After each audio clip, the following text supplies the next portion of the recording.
Howdy folks, welcome to another beautiful day out here in West Vancouver. Today we're doing the video inside because I found a couple of really cool facts online about Canada, things that I did not know, and I thought I would share it with you because I'm about to bet that you don't know them either, and it's really cool and fun. But, you know, my memory's not that great, so that's why I'm sitting in front of the computer so that I can reference my notes. All right, so let's get cracking. First, we're diving into a topic that's close to the hearts and stomachs, I guess, of many Canadians. Craft dinner, or as our friends south of the border call it, mac and cheese. A recent study by Time to Play gives us a snapshot of Canada's KD consumption habits, and the results are as cheesy as you would expect. They surveyed 1,000 Canadians to find out who's really chowing down on this classic boxed meal.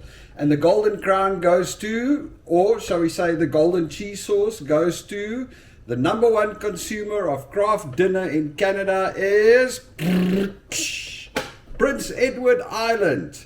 Yes, the smallest province in the Federation is leading the way, with islanders consuming an average of 4 boxes a month. Who knew there was more to the Maritimes than just seafood, eh? Hot on their cheesy heels is Newfoundland and Labrador, with locals there tucking into around 3.62 boxes every month. And when we go cross-country to Western Canada, with Alberta snagging the 3rd slot. Albertans are enjoying an average of 3.47 boxes, that is, of that so satisfying cheesy pasta. Not to be left out, Quebec is slurping up 3.12 boxes per month, with Manitoba following closely at about 3.04 boxes. And let's not forget Nova Scotia, Ontario, New Brunswick, British Columbia, and Saskatchewan, all doing their part to keep the KD love alive. On average, Canadians are wolfing down about 3.15 boxes of this quick, affordable, and let's be honest, downright comfortable meal every month. That's a whole lot of KD love, if you ask me. But hold on to your spoons, folks, because not everyone is on the KD bandwagon. The study found that 25.3% of respondents have not purchased KD in the past year, citing reasons like health concerns, I could see that, dietary restrictions, or simply just not being fans of the taste. I don't get that. Who doesn't like mac and cheese? But you know what? That doesn't change the fact that Canada holds a special place in the global KD fan club. We eat a whopping 55% more craft dinner than Americans do. That's right. Canada is the KD champions of the world. We eat the most mac and cheese of any country in the world. So there you have it. Whether you're a diehard KD lover, a casual consumer, or even one of the few who never quite understood the hype, there's no denying that craft dinner holds a special place in the culinary heart of Canada. Next, we're setting sail on an icy voyage to the Arctic Sea, where a quirky territorial dispute between Canada and Denmark has been bubbling away for almost a century. And it's all over a tiny, uninhabited island called Hans Island. So what's the big deal about this little rock in the middle of the Kennedy Channel and of Nares Strait? Well, it just so happens that Hans Island is located smack dab in the middle of the territorial waters of both Greenland, which falls under Danish rule, and Nunavut, Canada. According to international law, both countries have a legitimate claim to the island.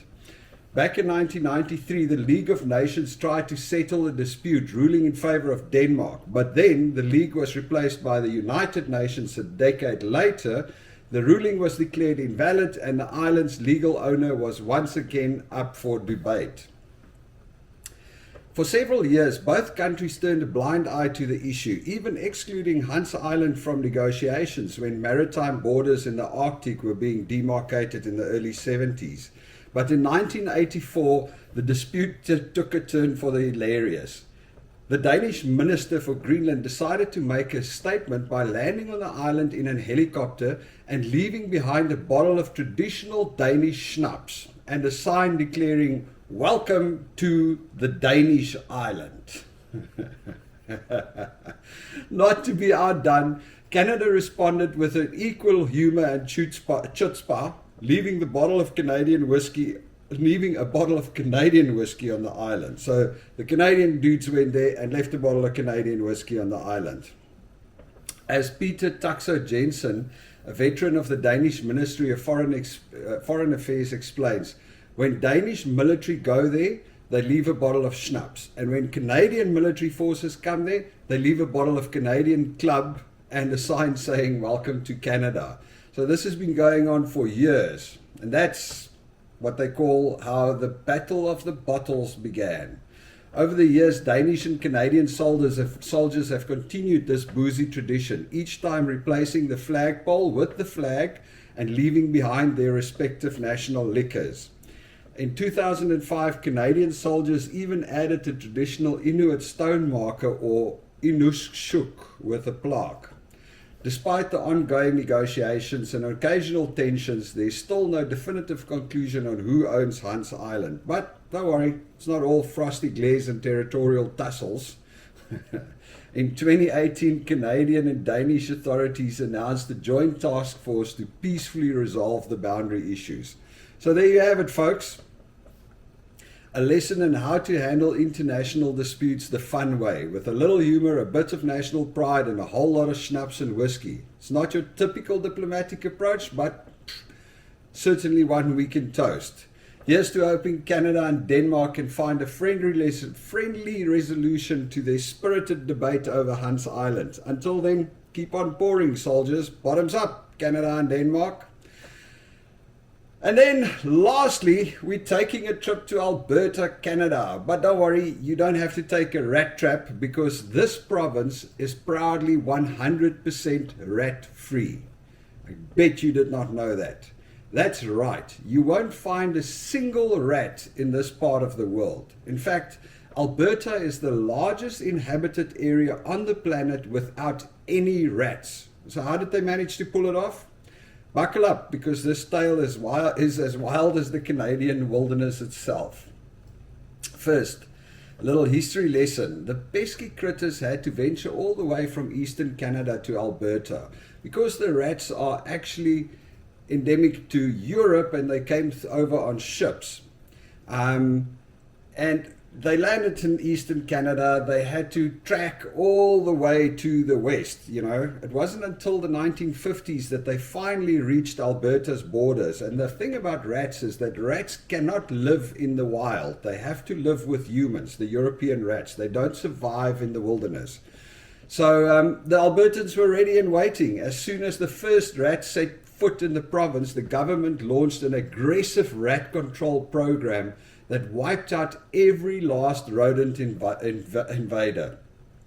The Agricultural Pest Act of Alberta 1942 empowered the Minister of Agriculture to label any animal likely to destroy crops or livestock as a pest.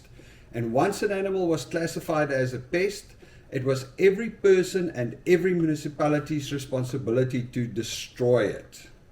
If they failed, the provincial government would take over the pest control and bill the costs to the landowner or the municipality. Rats were declared pests in 1950, and the act was amended to require every municipality to appoint a pest control inspector.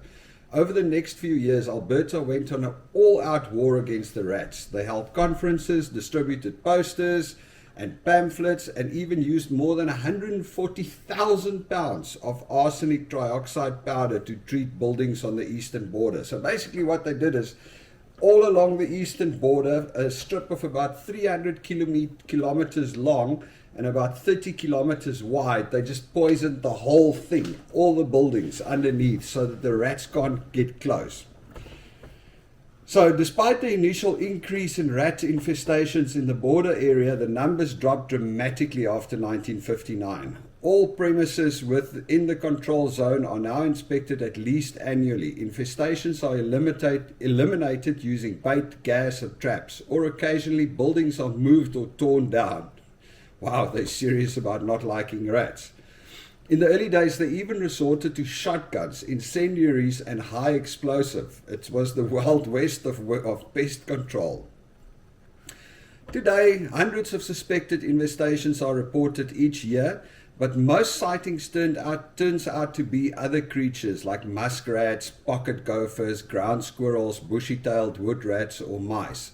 However, all suspected infestations are investigated, and even pet rats are prohibited in Alberta, with possession of a pet rat leading to a fine of up to $5,000.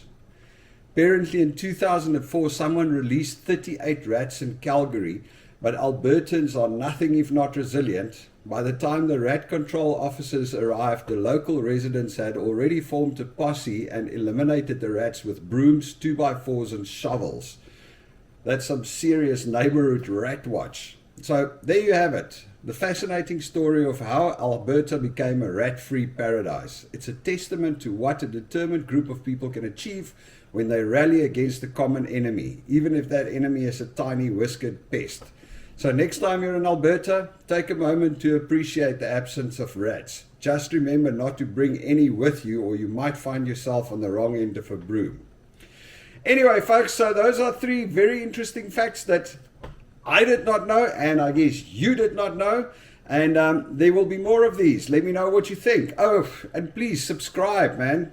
The more subscribers, the more time I have to make videos. It's just, just helps everybody, honestly. Cheers, folks. Bye.